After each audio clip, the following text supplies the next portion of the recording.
ఈ సినిమాకు ఆయన ఉంటే ఇంకా బాగా ఉండేదని ఎప్పుడు అని ఫీల్ అయ్యారా రత్నవేలు గారు?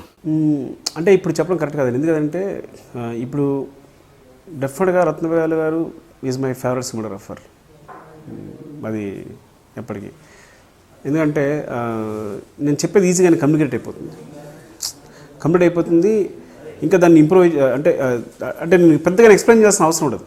అంటే కొన్నిసార్లు ఏమవుతుందంటే ఒక విషయం చెప్పడానికి ఆ ఫ్రీక్వెన్సీ మ్యాచ్ లేకపోతే చెప్పడానికి చాలా ఎక్స్ప్లెయిన్ చేసి వస్తుంది, అది ఇది ఎక్స్ప్లెయిన్ చేస్తుంది. అలా కాదు బ్రదర్, యాక్చువల్గా ఇది ఇప్పుడు అని అంటే అయిపోతుంది. ఓకే సుకు, ఓకే ఐ కెన్ అండర్స్టాండ్ అని. సో నా జాబ్ ఈజీ అయిపోతుంది అనమాట. కానీ ఈ సినిమా పట్ల రత్నవేలు గారు ఉంటే బెటర్ అయ్యేది అని చెప్పలేను. ఎందుకు చెప్పలేను అంటే బికాజ్ ఈ సినిమా రత్నవేలు గారు చేస్తే ఎలా ఉంటుందో నాకు ఇంకా తెలియదు కాబట్టి.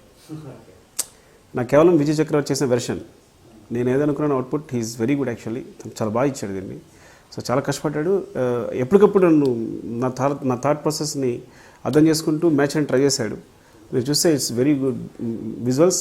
కథ పర్ఫెక్ట్గా నరేట్ అయింది స్క్రీన్ పైన. అంటే అతను లేకపోవడం వల్ల ఈయన క్లాష్ రావడం వల్ల పెట్టుకున్నారా? అవును, రత్న గారు క్లాష్ రావడం వల్లే తను పెట్టుకోవాల్సి వచ్చింది.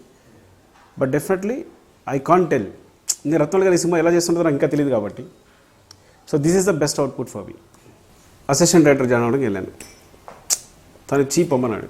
కోపం వచ్చింది బికాజ్ నేను లెక్చర్ చేశాను. ఎవరో పేరొద్దు, ఒక డైరెక్టర్ దగ్గరికి